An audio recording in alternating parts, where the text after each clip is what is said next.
사도행전 16장까지를 했습니다. 제가 사도행전을 쭉 다루면서 무엇을 느꼈냐 하면 도대체 이 바울이 가지고 있었던 복음이 어떤 복음이냐는 겁니다. 도대체 어떤 복음이길래 이 바울을 이렇게 변화시키고 바울이 가는 곳곳마다 복음을 증거할 때 핍박을 받고 매를 맞고 돌로 침을 당하고 그래도 굴하지 않고 또 일어나서 새로운 지역에서 복음을 증거하고 또 그곳에서 부흥이 일어나고 도대체 바울이 알고 있는 복음과 내가 알고 있는 복음은 뭔가 다른 것 같다는 생각이 자꾸 들었어요.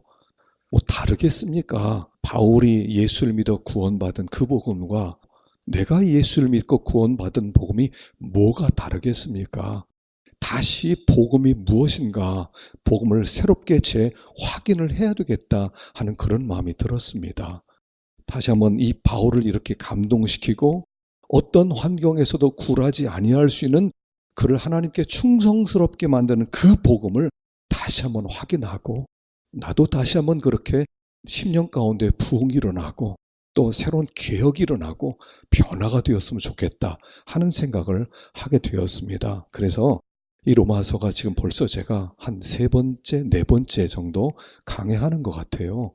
다시 이 복음을 듣고 다시 한번 이 복음을 확인해야 되겠다는 그런 마음을 갖게 되었고요. 로마서를 하는 가운데 저도 부흥이 일어나고 여러분들 10년 가운데도 부흥이 일어나는 그런 귀한 역사가 있기를 간절히 축원합니다. 복음이 들어가면 부흥이 일어나요. 여러분 복음이 들어가면 부흥이 일어나고요. 복음이 들어가면 개혁이 시작되는 거예요. 그런데 왜 개혁이 안 일어나냐는 거예요. 왜냐하면 복음을 교리로만 알기 때문에 그래요. 사람들이요, 주님을 처음엔 뜨겁게 만나요. 그리고 나중에는 교리가 남아요. 저 그거 알아요. 저거 들었어요. 몇 번이나 들었는데요. 제가 설명도 할 수 있어요. 근데 그게 힘이 되질 않아요. 그게 나를 변화시키질 않아요. 그게 나를 개혁시키지 않아요. 그럼 그건 이미 지식이 된 거고요. 교리로 남은 거예요. 복음은 실제입니다. 이 복음이라는 것은 예수 그리스도 그분이 십자가에 죽으셨다가 부활하셨는데 부활하신 주님이 나와 함께 계신다는 겁니다. 어떻게 바울은 이럴 수가 있었느냐? 어떻게 바울은 이렇게 죽음을 무릅쓰고 헌신할 수 있었느냐? 사실은 성경은 사복음서가 있습니다. 사복음서에는 하나님의 아들 예수 그리스도께서 이 땅에 오시고 십자가에 죽으시고 부활하셨다. 그리고 승천하셨다. 그리고 나서 그 복음이 사도행전에서는 이렇게 전 세계로 퍼졌다. 그리고 그 퍼진 복음의 내용이 로마서다. 이렇게 시작하거든요. 바울이 전했던 이 사도행전의 놀라운 부흥과 이 놀라운 세계 선교가 이루어지는데 어떤 복음이냐는 거예요. 그리고 내가 그 복음을 가지고 있느냐는 거예요. 바울을 이렇게 부흥시키고 새롭게 했던 그 복음을 내 안에도 그를 새롭게 했던 부활하신 그 주님이 내 안에도 계시냐는 거예요. 우리가 이제 로마서를 공부하면서 다시 한번 우리 심령 가운데 꺼졌던 복음의 불씨들, 변화의 불씨들, 개혁의 불씨들이 새롭게 타오르고 우리가 바울처럼 새롭게 헌신할 수 있는, 바울처럼 도무지 두려운 게 없는, 가는 곳에 복음 전하면 돌로 맞아 죽이고요. 그런 사람들이 쫓아다니고요. 그런데도 무서운 게 없어요. 바울을 죽이기 전에는 물도 마시지 않고 먹지도 않겠다고 작정한 사람이 40명이 되어서 호시탐탐 바울을 죽이려고 하는데 두려운 게 없어요. 도대체 복음이 무엇이길래 그 바울이 가졌던 복음을 오늘 우리가 갖고 있냐는 거예요. 복음이 능력화되어서, 복음이 우리에게 생명화되어서, 생명이 약동하고 능력이 약동해서 그런 새로워지는 역사, 왜 이게 안 나타나냐는 거예요. 아쉬움이 없습니까? 마음에 뭔가 갈급함이 없어요? 우리가 이 로마서를 하는 동안에 다 부흥이 일어났으면 좋겠어요. 찰스 피니가 이런 얘기를 했어요. 한 사람이 예수를 믿고 돌아오는 것도 참 귀한 일이다. 그런데 믿는 사람들이 본래 위치로 돌아오는 것도 중요하다. 왜냐하면 그 회복이 곧 개혁이기 때문이다. 이렇게 얘기를 했어요. 바울도요, 사실은 이런 목적으로 로마서를 기록을 했습니다. 너희로 다시 생각나게 하려고 로마 교회가요, 하나님의 복음을 받아들였습니다. 바울이 세운 교회는 아니에요. 그런데 그들이 알고 있는 복음을 다시 생각나게 하려고 로마서를 기록해서 그들에게 복음을 증거했다는 겁니다. 그런데 이 로마서가 그들에게 굉장히 큰 영향을 끼쳐요.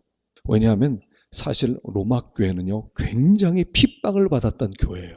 300년 동안 로마의 황제가 10명의 황제가 기독교를 계속 핍박합니다.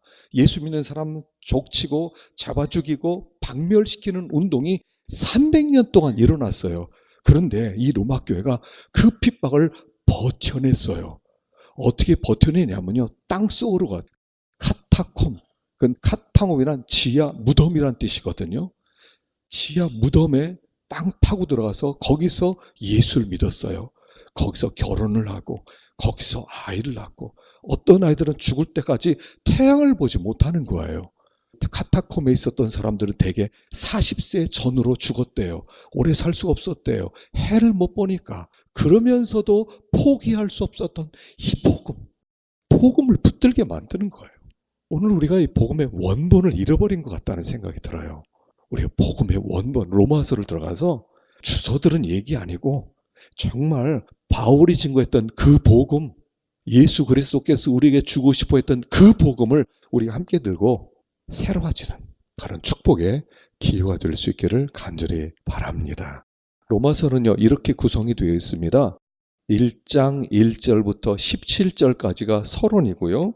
그 다음에 15장 14절부터 16장 끝까지가 결론이에요. 서론과 본론 부분에는 왜 내가 너희들에게 이 로마서를 기록하느냐 하는 기록 목적에 대해서 나와 있고요. 복음 얘기는 이 본론 부분에 있어요. 1장 18절부터 15장 13절까지 거기에 복음 얘기가 나왔는데 그걸 5개로 구분을 할 수가 있어요. 첫 번째는 뭐냐면, 왜 사람들이 구원을 받아야 되느냐는 구원의 필요성에 대해서 나와요. 모든 사람이 죄인이기 때문이다. 이방인들에게 하나님께서 양심이라고 하는 하나님의 법을 주셨는데 그들이 양심대로 살지 못하고 거리끼면서 그들이 스스로 죄인이라는 것을 알고, 유대인들에게는 하나님의 직접적으로 율법을 주셔서 죄가 무엇인가를 가르쳐 주셨고, 그래서 그들도 죄인이고, 이방인도 죄인이고 유대인도 죄인, 그에게는 이 땅의 모든 사람이 죄인이기 때문에 우리는 구원이 필요하다 하는 것을 가르쳐주고 있고요. 3장 12절부터 4장 25절까지 그러면 하나님은 어떻게 우리를 구원하기로 작정하셨느냐 하는 거예요. 구원의 방법. 그래서 구원의 방법은 뭐냐 하면 믿음, 이신칭의 믿음으로 말미암아 구원을 받게 만들었다. 왜냐하면 모든 사람은 죄인이기 때문에 선을 행할 능력이 없다는 거예요. 능력이 없기 때문에 하나님께서 계획하신 믿음의 방법으로 구원하기로 작정했다. 그러면서 4장에서 아브라함의 이야기가 나오는 거예요. 아브라함이 어떻게 구원을 받았느냐? 아브라함이 구원받은 것은 믿음으로 구원을 받았다. 그 믿음이라고 하는 것에 대해서 이렇게 설명을 하죠. 믿음으로 구원받는다는 것은 행위로 구원받는 것에 반대되는 이야기다 하는 뜻이라는 거예요. 이 세상에서 사람들은 구원에 다 관심이 있습니다. 사실은요. 구원에 관심이 있다는 것은 천국을 어떻게 가느냐에 관심이 있다는 거예요. 어떻게 천국 가느냐? 대부분 좋은 일 많이 해야 돼.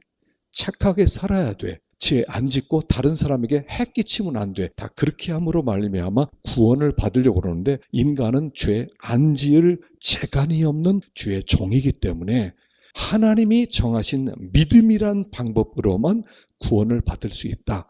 그리고 믿음을 설명하는 겁니다. 아브라함의 생애를 통해서 믿음을 설명하는 거예요. 아브라함에게 말씀을 하십니다. 아브라함아, 내가 너의 후손을 하늘의 별같이 바다의 모래같이 만들어줄게. 믿니? 네. 그게 믿음이라는 거예요. 아니, 자식이 하나도 없어요.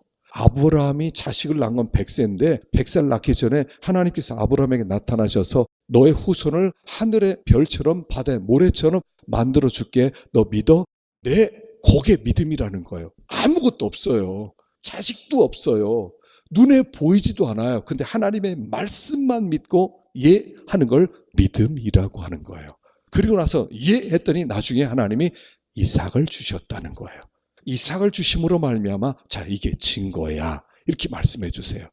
아브라함이 어떻게 구원을 받았냐면 하나님이 자식을 다 주고 이 이삭을 통해서 너의 자손이 이렇게 될 거야로 하지 않고 거꾸로 하셨다는 거예요. 하나님은 아무것도 없는데 말씀을 주신다는 거예요. 그 말씀을 받아들이는 것, 이게 믿음이라는 거예요. 근데 이 믿음이라는 것조차도 뭐라고요? 선물이라는 거예요. 이삭을 주시는 방법을 통해서 믿음을 설명해 주는 거예요. 아브라함과 사라는 아이를 낳을 수 없는 능력이 없는 늙은 분들이었는데 그들이 아이를 가졌다는 것은 하나님이 주셨다는 뜻이라거든요. 사람 속에는 믿음이 생길 가능성이 하나도 없어요. 사람은 의심덩어리예요. 아무리 긍정적이어도요, 의심덩어리예요. 하나님 나라가 있습니다. 심판이 있습니다. 천국이 있습니다. 영원한 나라 있습니다. 못 믿어요. 근데 그걸 믿도록 하나님이 믿음 가져. 한 사람에게만 믿음이 딱 생겨서 믿어져. 그래서 구원은 선물 믿음이다 하는 것을 얘기하는 거예요. 자, 세 번째, 그러면 내가 구원을 받긴 받았는데 이게 취소되면 어떻게 해요? 어떻게 구원을 확신할 수 있어요? 내가 죽으면 천국 간다. 지금은 믿는다고 하지만 나중에 내가 주님을 떠나서 하나님을 모른다고 해서 내가 지옥 갈 수도 있는 문제잖아요. 어떻게 구원을 확신할 수 있느냐 하는 것이 여기 5장에서부터 8장까지 나와요.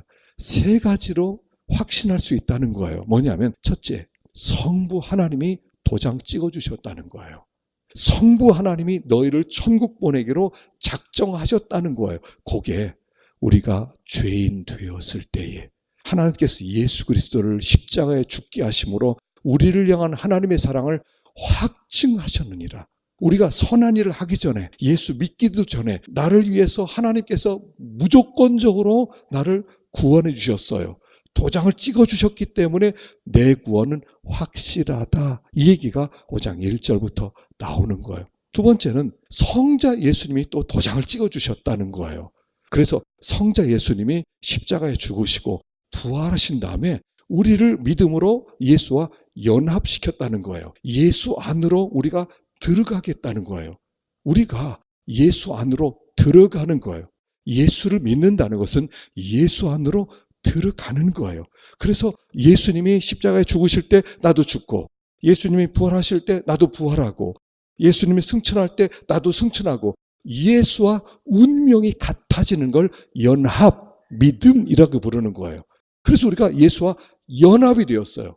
예수의 운명이 우리의 운명이 되었기 때문에 우리의 구원은 무슨 일이더라도 결코 흔들릴 수 없다. 이게 나왔어요. 그러므로 예수께서 십자가에 죽으실 때 죄에 대하여 내가 죽고, 그리고 예수님이 죽으실 때 율법에 대해서 죽고, 그래서 내가 죄에 대하여 죽고 율법에 대하여 죽고, 그게 7장 얘기예요. 그리고 8장에 들어가서는 성령이 또 보증을 해주셨대요. 우리 안에 성령이 오셔서 성령 우리를 감동을 시키시고, 우리는 어떻게 뭐라고 기도할지 모르지만 성령이 말할 수 없는 탄식으로 기도해 주시고, 그래서 성부 하나님, 성자 하나님, 성령 하나님이 우리의 구원에 도장을 찍어주셨기 때문에 우리의 구원은 절대로 흔들리지 않는다. 이게 세 번째 얘기예요. 네 번째는 이런 얘기예요. 그럼 유대인들은 뭡니까? 그들은 왜 구원을 못 받았습니까? 왜 그들은 복음을 받아들이지 않습니까? 그러자 거기서부터 9장에서부터 11장까지는 이렇게 설명하는 거예요. 예수님이 오시기 전까지 유대인들에게 먼저 복음이 선포됐어요. 근데 유대인들이 우리 그 예수 안 믿어. 그거 무슨 메시아야? 그 메시아는 우리가 아는 메시아는 그 메시아가 아니야. 그리고 예수님을 받아들이지 않았을 때 그 복음이 이방인에게 갔어요. 이방인들이 복음이 선포되니까 막 메시아를 믿어요. 예수를 믿어요. 그래서 땅끝까지 복음이 선포돼요. 그리고 마지막에 이방인들이 유대인들에게 가서 당신들 예수를 믿으십시오. 예수님이 당시 유대인으로 오지 않았습니까? 그 당신이 기다렸던 메시아가 예수님이다라고 복음을 증거할 때 유대인들 중에서도 그런 줄 몰랐다고 하고 예수를 믿게 되어서 마침내 이방인 중에서, 유대인 중에서 예수를 믿은 사람들을 참 이스라엘 되게 하려는 하나님의 계획이 성취된다 하는 얘기가 두 번째 9장에서 11장까지 얘기해요. 그리고 마지막 다섯 번째는, 그러면 이 놀라운 은혜를 받아서 내가 구원을 받았는데 구원을 받은다면 어떻게 살아야 되느냐? 그게 12장에서부터 15장까지 하는데 한마디로 너희 몸을 살아야 있는 하나님의 산 제물로 드려라. 너희들이 서로 사랑해라.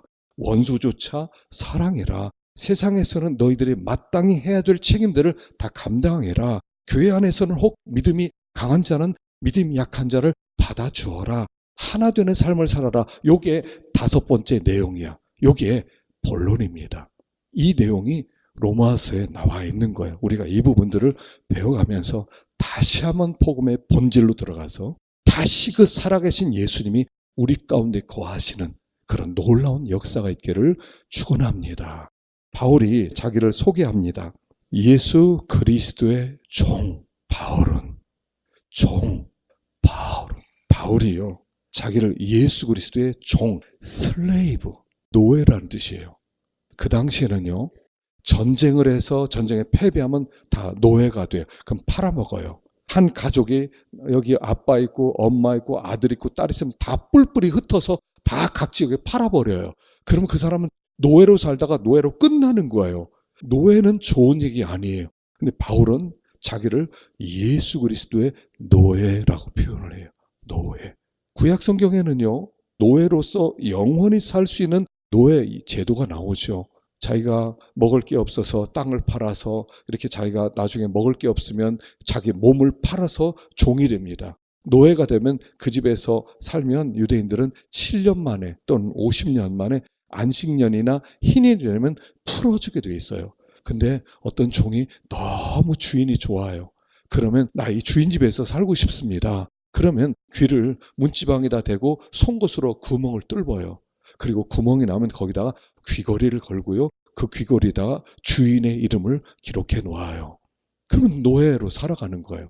노예가 된다는 것은 수치스러운 일이지만 그러나 너무 좋은 주인을 만났을 때는 일부러 노예가 되기를 원하는 사람들이 있었다는 거예요. 바울이 만난 예수님은 너무 좋으신 분이라는 것을 그가 알았다는 거예요. 그래서 기쁨으로 종이 되는 거예요. 근데 종이 되면 3가지가 없어요. 뭐가 없으면 첫째, 주인의식이 없어요. 끝까지 섬기는 사람으로 살아가는 거예요. 2번째는 소유권이 없어요. 내 것이야 하는 게 없어요. 그때부터는 다 주인 거예요. 어떻게 보면 인생은요, 내 것 만들어가는 세상 같아요. 그러나 신앙생활은요, 내 것을 자꾸 버리는 거예요. 신앙생활은 자꾸 내려놓는 거예요. 근데 이게 내려놓는 게요, 자꾸 내려놓다 보면 재미가 있어요. 하나님, 이거 내 거 아닙니다. 이것도 드립니다. 이것도 드립니다. 하기 시작하면요, 마음이 얼마나 편안해지는지 몰라요. 내 거라 하면 그때부터 그 지켜야 되잖아요. 그러나 내 거 아닙니다. 주님의 것입니다. 그러면 편해지기 시작해요. 주님 거니까, 주님이 지키기 시작하니까 편해져요. 이게요, 참 재미가 있어요. 내 거 아닙니다. 자꾸 소유권을 포기하는 거예요. 이게 종된 삶이에요. 내 거를 가지고 있는 동안 우린 지키려고 막 싸워야 되거든요. 그 다음부터 악이 막 나와야 되거든요. 그러나 내 걸 내려놓는 순간 편해지기 시작해요.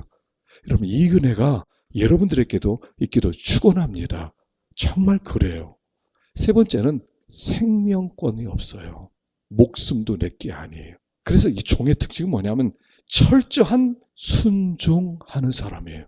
어떻게 보면 예수 그리스도의 종 바울은 모든 이 로마서의 신학이 다 들어가 있는 것 같아요. 왜냐하면 종이라고 하는 것은 이런 뜻입니다. 종은 철저하게 주인에게 순종하는 사람, 주인의 수족이 되는 사람이에요. 수족. 그래서 우리가 수족이 된다는 것은 뭐냐면 그분과 하나 된다는 뜻이에요. 이 사도행전을 보면서 이 바울이 놀라운 복음의 역사와 놀라운 능력과 이적을 보일 수 있었던 것은 바로 이거였더라고요. 바울은 철저하게 하나님께 순종하는 종의 자리에 있었기 때문에 주님과 마음이 하나였어요. 그러니까 바울이 가는 곳마다 바로 예수님이 거기 가 있는 거예요. 그저 바울은 예수님이 시키는 대로 그냥 고스란히 순종하니까 거기에 예수님이 가 있는 것과 똑같아요. 그러니까 거기 예수님이 바로 나타나는 거예요. 예수님의 능력이 나타나는 거예요. 예수님의 이적이 나타나는 거예요. 왜 우리는 이게 안 돼요? 순종이 안 돼서 안 되는 거예요. 어느 정도 순종하다 말아버려요. 뭐 이 정도 했으면 됐지. 나만큼 하는 사람이 어딨어. 그리고 끝나버린다는 거예요. 우리는 그분과 하나 될 만큼, 그의 마음이 내 손에 와서 완전히 연합될 만큼 그렇게 하나 되어 순종하지 않는다는 거예요. 그러다 보니까 그분의 역사가 막히는 거예요. 그분의 능력이 막히는 거예요. 이게 우리와 바울의 다른 점이었다는 거예요. 그분은 철저하게 종이었고, 주님 내 생명까지 맡깁니다. 그리고 막 믿고 나가니까 복음을 증거할 때 역사들이 나타나고 기적들이 나타나고 돌멩이도 오고 철저하게 순종하니까. 근데 우린 따지잖아요. 야, 여기서 잘못하면 욕먹겠다. 야, 여기 잘못하면 야, 혼나겠다. 고생 좀 하겠다. 야, 피하자. 하다 말아요. 그러니까 하나님의 능력도 나타나다 말아요. 예수 그리스도의 종 바울은 속에 모든 로마서의 복음의 내용이 다 들어있는 거예요. 바울은 스스로를 종이라고 불러요. 두 번째는 사도로 부르심을 받았다. 그래, 사도. 이 사도란 뜻은 이것입니다. 특별한 목적을 위해 부름받아서 보낸 사람이다. 이런 뜻이에요. 12사도, 특별한 목적, 복음을 전하기 위해 부름받은 하나님의 종, 보냄받은 하나님의 종이란 뜻이에요. 지금 이 시대는 사도들이 없어요. 교회가 사도성이 있어요. 이 여러분 교회 특징 중에 하나가 뭐냐면 사도성이에요. 사도성이 뭐냐면 교회는 하나님의 부름을 받았는데 특별한 보내심을 받은 부름받은 교회란 뜻이에요. 그래서 마태복음 28장에 너희는 가라. 여기 사도거든요. 너를 부른 이유는 목적이 있어서 불렀단다. 이런 뜻이에요. 너는 복음 때문에 부름을 받은 자다. 그래서 이 바울이 사도입니다. 나는 보냄받은 자입니다. 그래서 하나님께서 보낼 때는 어떻게 보내냐면 하나님의 모든 권세를 주셔서 보내는 거예요.